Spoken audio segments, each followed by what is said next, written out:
everyone, and Happy New Year. This is Mikoy, welcoming you back to the TLT podcast. I am joined by... Logair 2004. It is the first video of 2024 on the channel. Hope to make some more. Last time we covered the Elite Four predictions, and today we're going to recap the Elite Four games. So, as you may know, these are the Elite Four that will play, that have played for this round, and round 9 conspicuously dropped yesterday, I believe.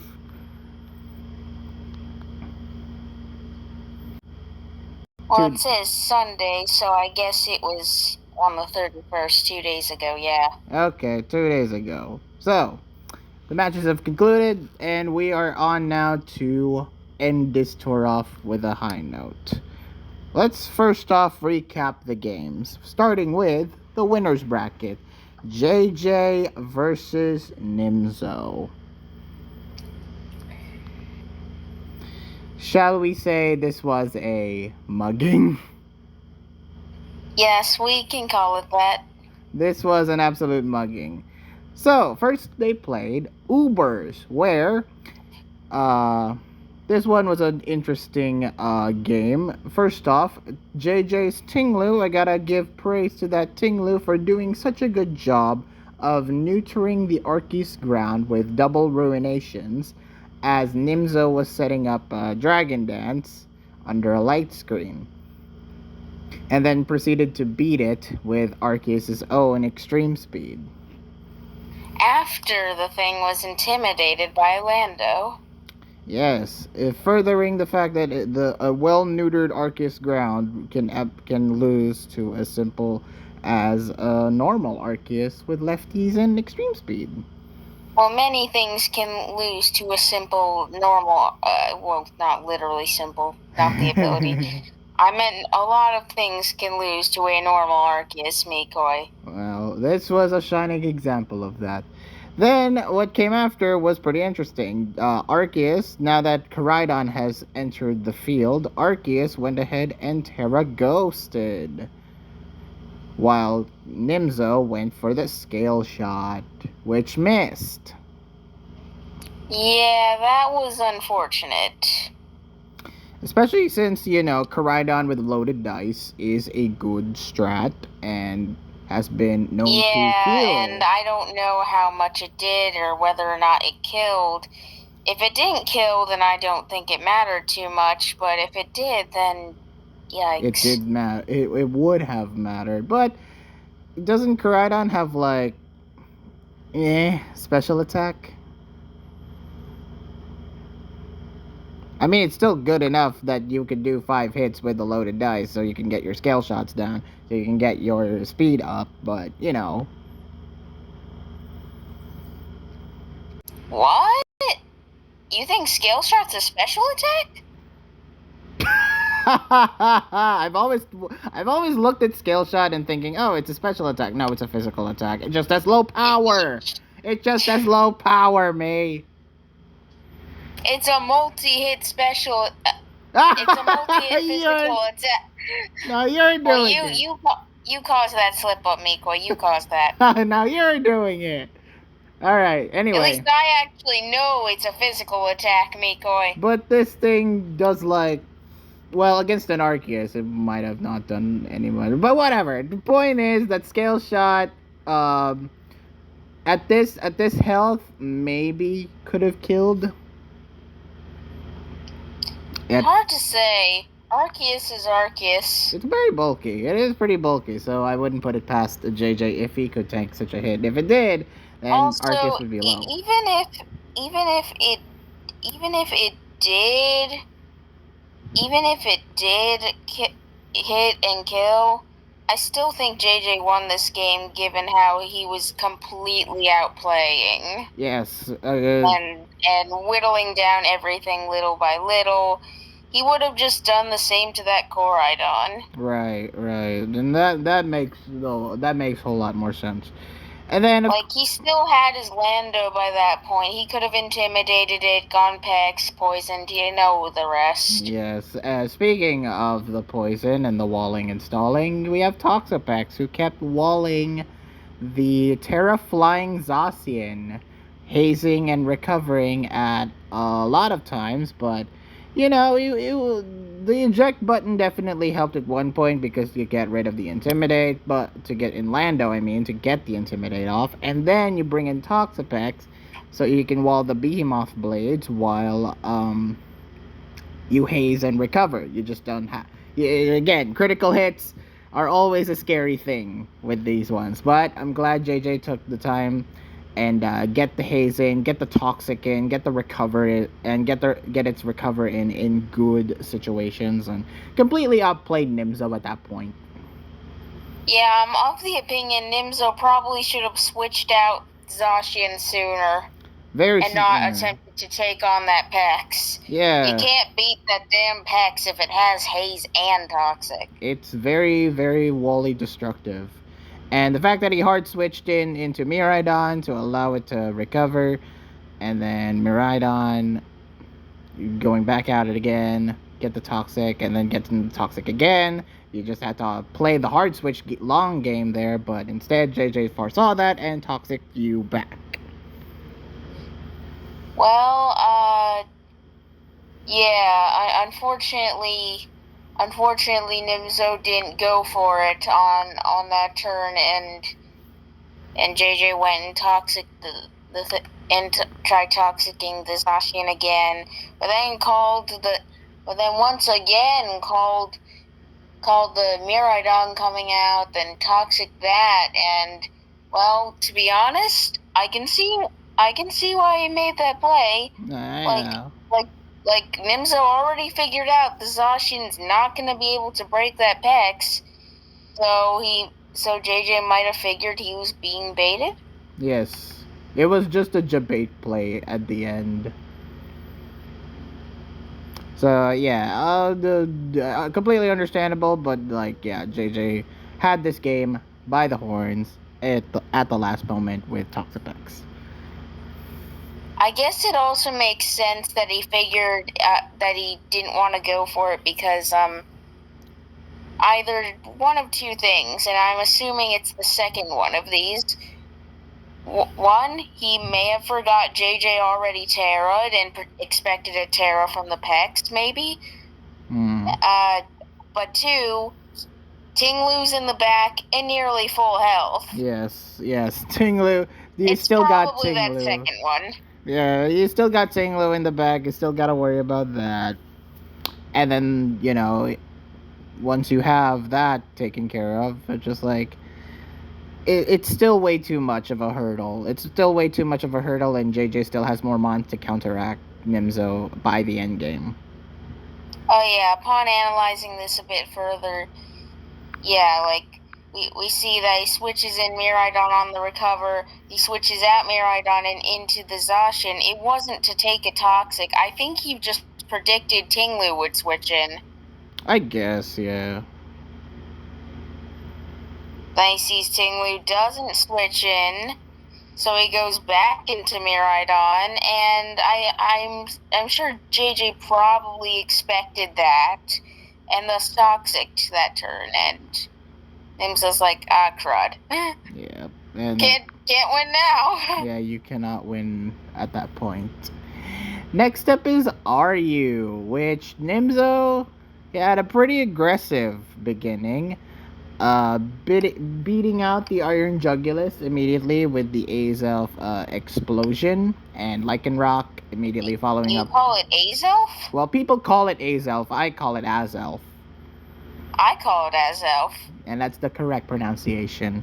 So yeah, Azelf. Is it? Thank goodness. Azelf sounds weird. Azelf does sound weird. Alright, so yeah, Azelf explosion, and then Lycanroc did the Accelerock and beat the Iron Jugulus, and then Terra Fighting, allowing to beat the Revavroom in one hit.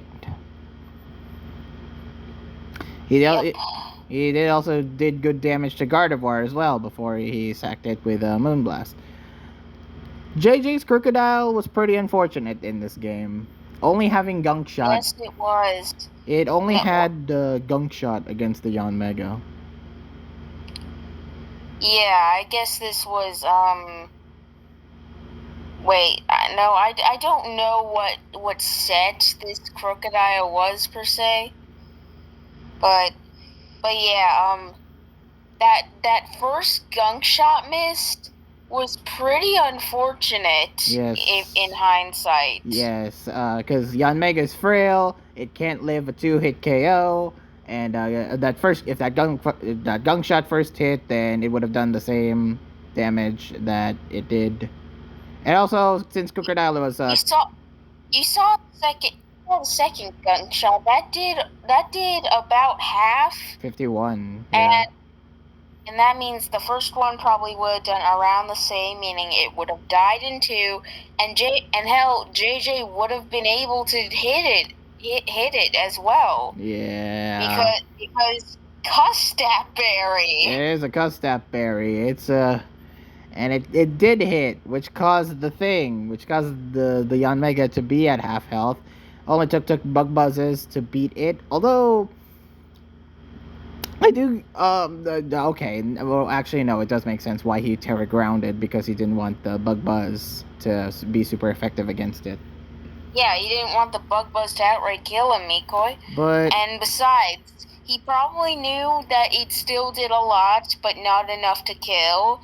And he probably knew that Gunk Shot 2 hit KO'd. So that's probably why he did that. This is why but of course it missed, so that went a little sideways. Yeah, I mean personally, I would have carried a ground move instead of gunk shot, but I know gunk shot is standard on Crocodile, but like, just run a rock move against people like Yanmega. So that was unfortunate. Then same returns came out there. It was just a bunch of like trade off for kills, Gardevoir wielding the mouse hold, and then it was just a big trade off at the end, and then it all came down to a Mimikyu 1v1. Yep. First Shadow Sneak, getting the kill there. No, getting the disguise off there, having a sword stance, and then, you know, in Mimikyu versus Mimikyu games, they always are a speed tie on who gets the earlier Shadow Sneak. Bam. That crit Shadow Sneak at turn 17 sealed the deal for JJ to take RU. Yeah, and while that was unlucky for Nimzo, I don't know. He did choose to sword stance. I mean, still got Magnezone in the back. That probably would live a Shadow Sneak, I mean. Oh, of course it would without any boosts. Yeah. But I guess that implies that he didn't have anything that could kill the Magnezone normally. Well, he probably didn't have Drain Punch or Shadow Claw. No. Well, actually, I don't know if Shadow Claw kills from that range, but point is that I think he didn't have Drain Punch. Yeah, probably. But like, yeah, at that point, it was just, it all came down to you have to get the roll of the dice at least to be able to outspeed the Mimikyu, JJ's own Mimikyu, which, you know, it's a speed tie. It's a 50-50 chance. Also, I know Nimzo's like probably convinced, and I guess JJ is too, that it was because of the crit and speed ties that JJ won this. But let's not forget that with that bad luck for Nimzo was practically a trade-off for JJ's earlier bad luck. Yeah, it was even Stevens. It was tit for tat. So yeah. Because I mean, if not for the gunk shot miss, and if both gunk shots hit, I think JJ would have still had his Crocodile by the end, and while Mimikyu, beats the Crocodile.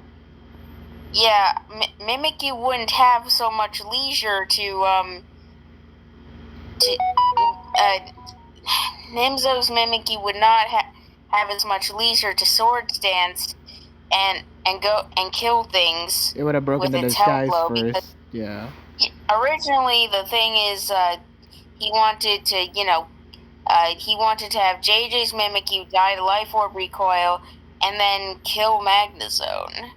Right. And it doesn't matter if Mimikyu faints to Life Orb damage because it killed the Magnezone. However,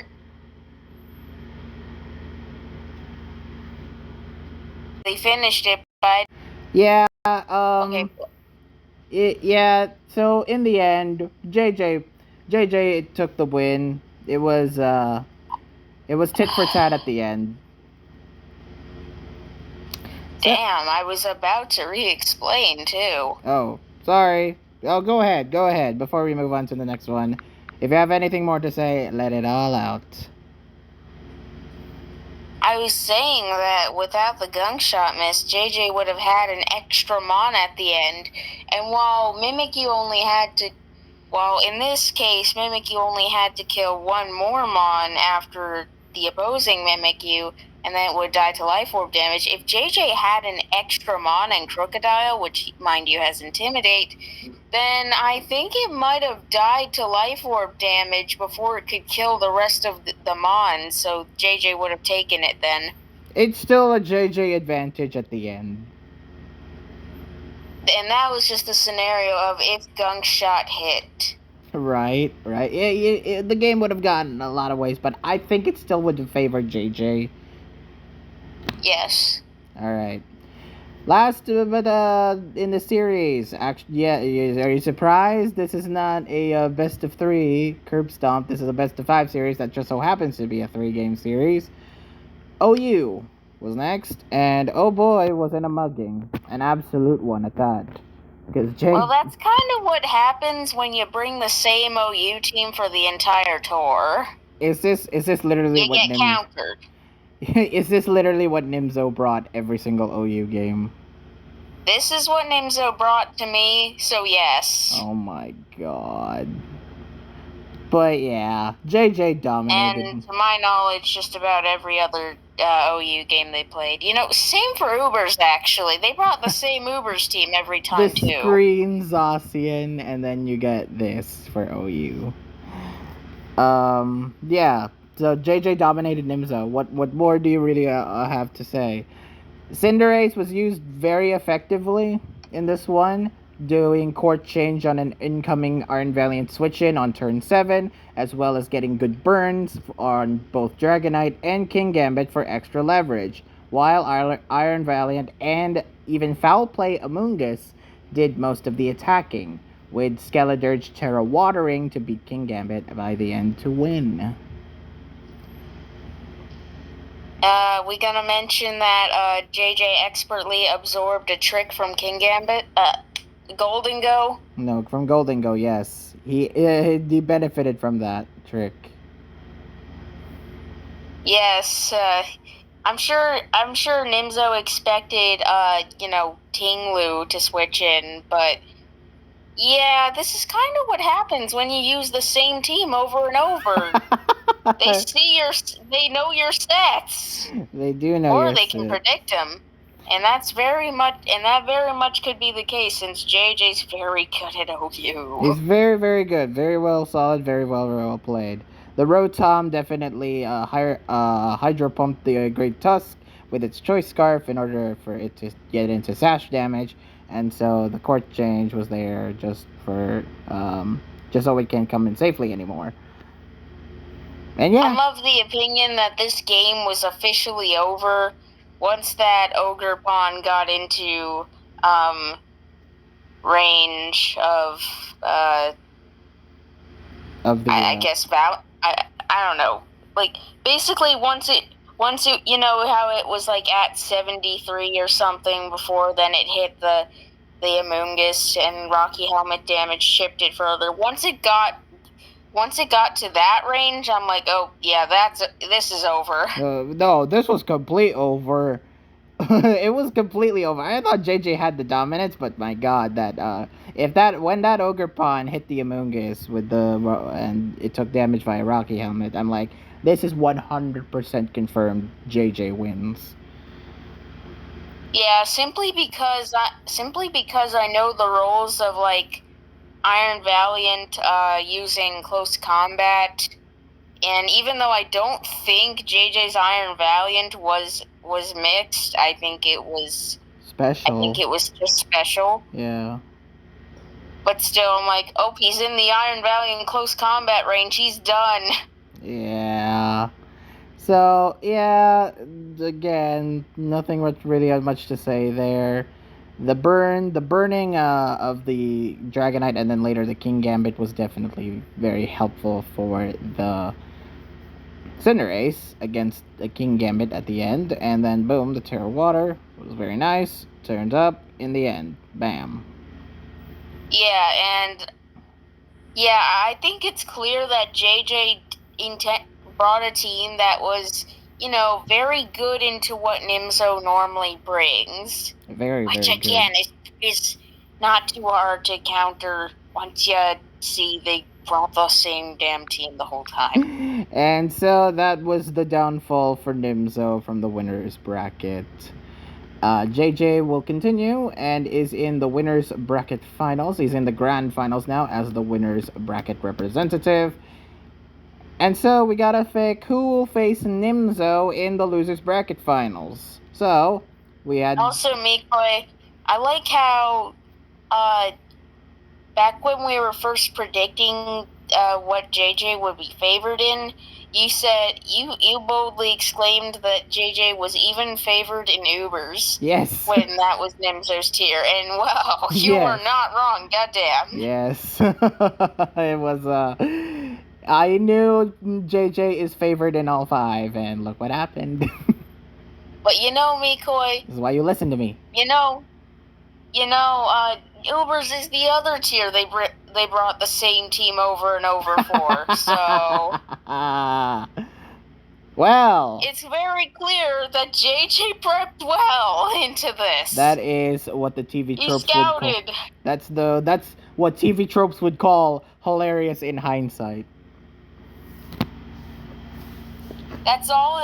I'm convinced that's all you really need to do. Just be a decent player and a bit and scout. Yeah, he built, and yeah, he scouted. He scouted hard against Nimzo. So good job on JJ. Again, very, very well played for JJ, and he's gonna be trucking through the winners bracket finals with all the wins under his belt. Very, very nice. In theory, this could also just be JJ's more usual play style, which is good. Which is good. I'd love to see more of this JJ in the future. Like this style of JJ, probably the best that he's had. All right, losers bracket finals, semifinals time. We have Tanish versus Skimmy the God. First, they played DOU. Oh, right. This went to 4 games. First, they played DOU, which I'm gonna let the doubles mainer here explain for the both of us. No. You play more doubles than me. Well, actually, no. I have pretty good, decent notes here. So let's run through the game turn by turn. First, it was a pretty hyper offensive beginning with a lot of kills at the start. Ogre Pawn beating the Flutter main with Ivy Cudgel with the Tailwind support, while Iron Hands O-Code Tornadus with Wild Charge. It was a very fast, very, very versatile first turn for both. Then Terrifier Chi-Yu couldn't defeat the Terra Water Amoonguss, which was a great counter. Again, we've seen this a lot in VGC. We saw this in regionals, and it's a very good strat against the Chi-Yu. What else can I say more? But Skimmy got a lucky burn off of the Iron Hands with the Heat Wave, but then was put to sleep by that same Amoonguss. So again, very funny turn.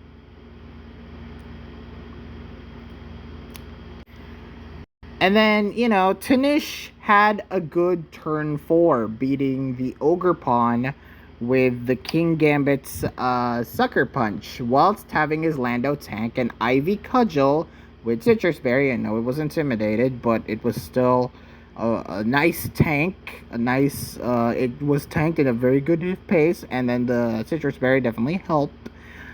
And the Sandseer Storm beat the Chiyu, and the Terrifier Chiyu died to it, Oko wise.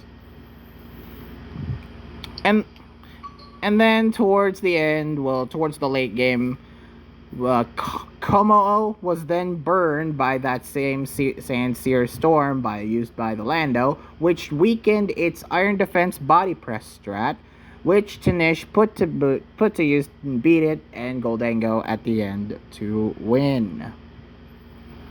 Skimmy definitely needed to kill that Lando sooner. That Lando did pretty bad things to him. Yes, the Chi. First off, the Chiyu lose, and then burning the Komo, which was very unfortunate. The Lando definitely put in some work, earning itself the MVP. However, remember the Iron Hands did get crit, and that was very bad. That was very bad. But Skimmy had a losing position at the end. Heatran was still there. King Gambit was very, very fresh. And Lando was just menacing all around. So Tanish took doubles. Bet you weren't expecting that, now would you?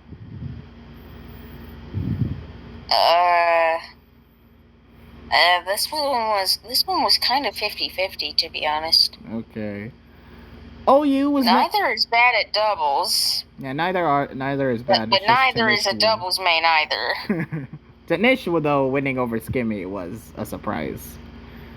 Was it really? Didn't I just say it's kind of 50-50 for doubles? I mean, to me it is.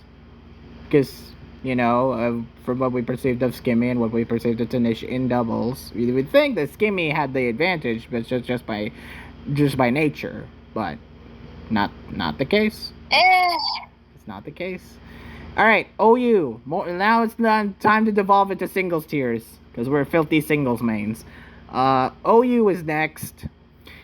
Early problems for Skimmy with his Garganackle being flinched on turn 4. Although he did get that sucked. Although he did get to set up Hazards a bunch afterward. But yeah, that flinch. Yeah, but that didn't. But that didn't pay off too much because Boots King Gambit. Yeah, hey bro, Tanish once again overstaying the Boots. Like, he really brought Boots. I wouldn't be surprised if all his mons were Boots. Oh yeah, maybe let's go through the game. I want to see if all of his mons were Boots. Well, the Zapdos probably was. The King Gambit was. Zamazenta. Let's see what else was. Zamazenta probably. Dragapult is Boots. Zamazenta is Boots. Wait, was it? Oh my god, it was.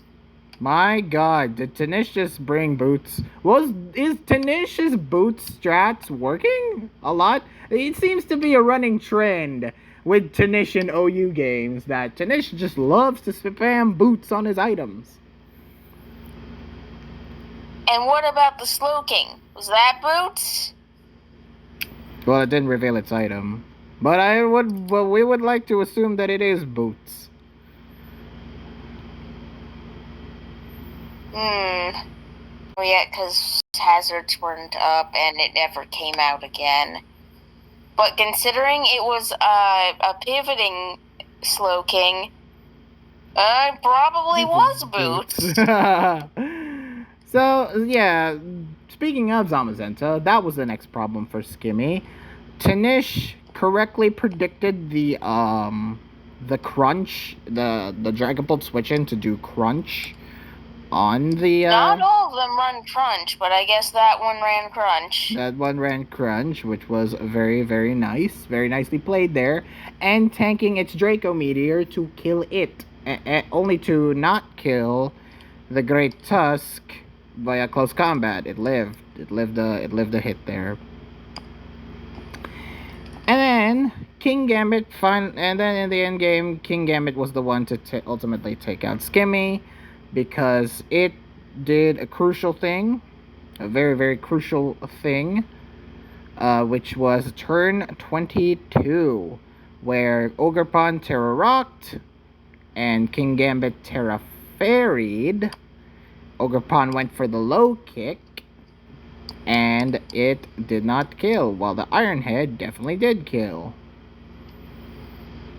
Well, McCoy, do you know what Skimmy thought would happen that turn and why he terra'd and went for low kick? Why?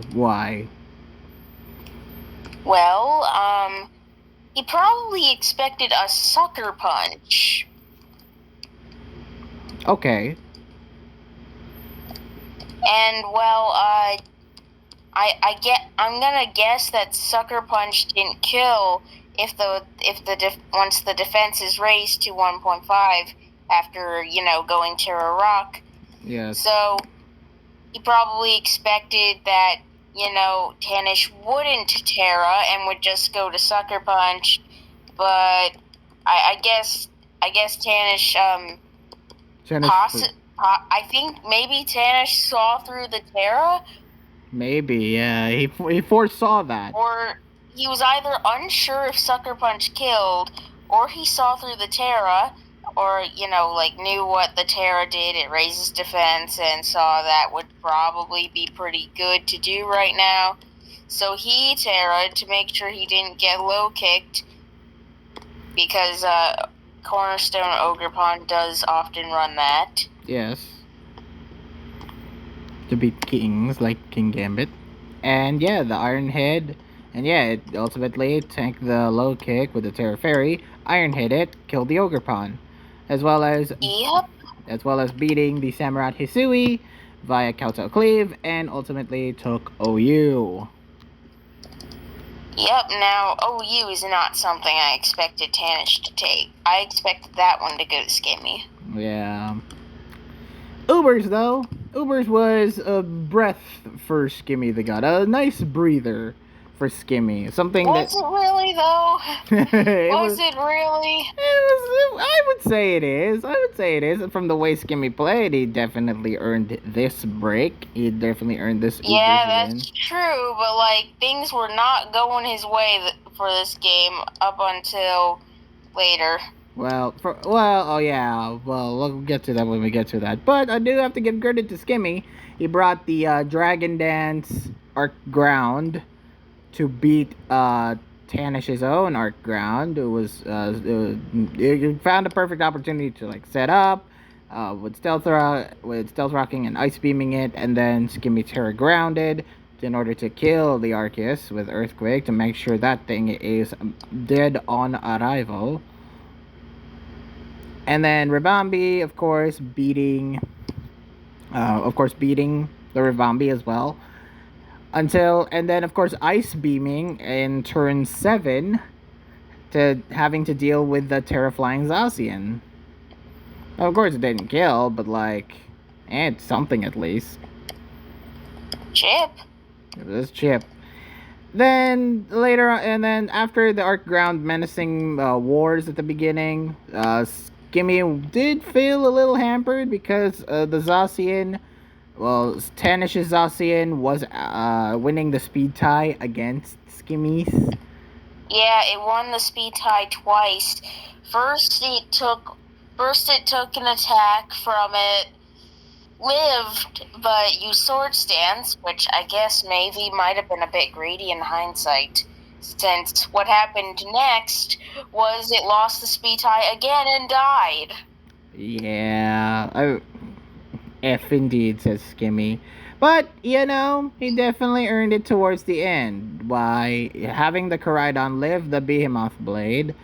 And Koraidon ended up using Scale Shot, and with its loaded dice, was able to beat the Zacian and beat the Basculegion, and then beat the Koraidon and the Miraidon to win. And that is why Scale Shot Koraidon can be an absolute menace. And very, very much so. Loaded dice definitely helps, and the big 5-hit O win for Skimmy. He won again. And Tanish couldn't do anything about it either because he terrored already. He did Terra already. Unfortunate. And then next up, or the last game we're going to talk about is this RU game. Well then, early troubles for Tanish, as his Slowbro could not kill Skimmy's own Slowbro with Grass Knot for multiple turns. It must have taken like an eternity, because good god, Slowbro too tanky to take Grass Knot. Which I get. It's perfectly fine. It's perfectly legal. It just took a while. Then then turn 12 happened, where they both switched out their Slowbros for Cyclizar and Lycanroc respectively, and Lycanroc outsped, or at least was Scarf, against the Cyclizar. Yeah, I think it was Scarf, because well, either it was Scarf or the Cyclizar wasn't a max speed. And I'm more inclined to think it was Scarf than non-max speed Cyclizar. Yeah, Cyclizar is usually like max speed when it runs RU. Yeah, for maximum speedy pivots. And rapid spin. And so the MVP though of this game was Tanish's Typhlosion Hisui, who Terra-fired, knocking out the Crocodile with a crit Eruption Oko, as well as beating the Magnezone later on, and even... Okay, let's be real though. Let's be real. That crit on the Crocodile probably did not matter. Did not matter, yeah, because Typhlosion was very, very good health, and the Terrifier was extra powerful, made that eruption extra powerful. The Crocodile won't even live an eruption. Yeah, because, like, remember, when something terras and it already has that type as one of its stabs, it just becomes even more boosted than a stab move. Eruption is OP on the Typhlosion, especially when it's Scarf. So, that Magnezone died. However, then turn 22 happened, right, Mikoi? Turn 22. Let's run through it. Slitherwing. Terra bugged. Did first impression on the Typhlosion. Did substantial damage for in third. Yeah, it did a lot. 55% of its health, running down to 32. Typhlosion then did eruption yet again. Critical hit killed. Yeah, and according to calcs for this one, that crit did matter. But I would assume that it did, because Slitherwing is pretty bulky, but not when against crits eruption like this. Yeah, like, don't get me wrong, it still did a lot, but it didn't kill, because this Typhlosion was, it's low. It's getting too low health-wise, and yeah. In the end, Tanish, even though the Sucker Punch with the Toxicroak against the Iron Jugulus was but it still managed to beat it with the Accelerock, and then Typhlosion finished off the Slowbro with the Shadow Ball, while Skimmy was going for a nasty plot. Yeah, I don't really get the nasty plot play. I mean, you're at below half health and it's your last one. Surely the first thing you want to do is heal. Or kill. But yeah, heal. First and foremost. So yeah, that brings Skimmy's road to TLT to an end. Gotta say though, making top 4 for Skimmy was definitely an improvement over years before. Didn't he get like top 6 last year, or am I thinking of the year before? I think you're thinking of the year before. He did make top 6, which I remember that. So I did remember he did make top 6, and he won best newcomer from that. So yeah, definitely an improvement for Skimmy. And yeah, if he continues up this upwards trajectory, he might potentially be a winner. Don't jinx it, me. Maybe. Don't jinx it, me. Although I definitely do. I think we'd have to have a TLT of, that's like similar to this one skill wise for him to, win, because like I don't think he can quite compete with some like the really big top players. That's why we put him at like B tier, C tier. Yeah. Yeah. No offense, Skimmy. It's just, that's the reality of it. So, that was quite the game. No one predicted aside from both of us, but we did only get one right, which was which was JJ beating Nimzo.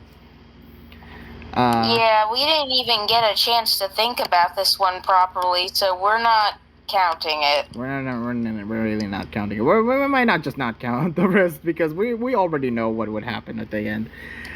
But yeah, interesting fact about this one. Did you notice the tiers that were played in round 8? OU, Ubers, RU were repeated twice. The only thing that was notable was the only thing that differentiates both series is that Tanish and Skimmy played doubles. Yep. So that was fun. That was a fun factoid for you to learn. So let's move on. Hell, can we actually look at the tiers they originally locked? I want to see how many of them overlap. So Nimzo and JJ played Ubers, OU, UU, RU, and DOU were locked. And yeah, so yeah, good stuff. Let's review round 9, shall we? It's the losers finals. Okay. Since they haven't played PokeArt, it is Nimzo versus Tanish round 2. The winner goes on to face JJ in our TLT Grand Finals. What are their tiers? Oh yeah, they did lock. They did lock tiers, okay, yeah. Their tiers are Ubers, RU, NU, PU, DOU. Ooh. Okay, so Nimzo takes Ubers with the same Zacian and team. Please don't bring that anymore, Nimzo. Actually build another team. He's going to bring it again, Mikoi. You're in denial. Stop giving Tanish ideas. He's gonna see this and he's gonna, oh, okay, I know what to bring here. Well, I'm rooting for Tanish anyway. So and it's not like it's a secret. So yeah, Nimzo takes Ubers. It's not like it's a secret that Nimzo brings the same damn teams every time. Yeah, so Nimzo takes. I would still think Nimzo would take Ubers even though he brings the same damn team. However. Yeah, I just don't think Tanish really plays the tier. However, we will give Tanish credit. You said RU, NU, and PU was in their locks? Yeah, Tanish will easily clown on Nimzo with those 3 tiers in specifically because Tanish is good in all 3. Yeah, I think they played OU last time they played, and I think it seems like Tanish made sure the tiers favored him more now. And he did, and definitely they did. DOU is gonna be the wild card for both of them, but I think Tanish will take that. You think Tanish will still take that? Okay. But yeah, we're predicting Tanish. I don't think this. Nimzo got lucky last time they played. Even though Nimzo did post that thing on the thread, Nimzo did get lucky against Tanish last time. So I would think Tanish will get his revenge and beat Nimzo here, so we can face in the finals, in the true finals. Yeah, also, part of why I think Tanish will beat Nimzo is because, well, Nimzo's not exactly the greatest at doubles. Well, Tanish can be... It's not really one of their tiers. Well, Tennis is a better doubles play in this realm, in the tiers that they locked. Yes, Tennis is better than Nimzo at doubles. All Tanish needs to do, I think, is just bring like a Trick Room team or something. And don't clone. And yeah, because non-doubles mains don't know how to deal with Trick Room most of the time. And that was your scouting of the day. You're welcome, Tanish. So, thank you all so much for watching. Please like this video, leave a comment, subscribe, click the notification bell so you wouldn't miss the video once they come out. And we'll see you next time. Oh wait, when do they play exactly? They play 9 a.m. plus 5.5 on Saturday. I think we can record their game. Yeah, I think so. I would think so. Hopefully we get to. I don't know. I don't know the conversion off the top of my head, but I think that's not a time you're awake. Well, let's see what happens. If I am awake, then we're recording it live. If I'm not, then well, at least we're getting another video out of it. Hold on, let me do the conversion real quick actually. 30 p.m. my time, 11 to 30 a.m. your time. Yeah! You might be awake. We can record it live. At least I want to. So hopefully we do get a chance to record it live. If not, then you're still getting a video out of it with our full-on thoughts and reactions. So, thank you guys so much for watching. This has been Mikoy, signing out. Farewell.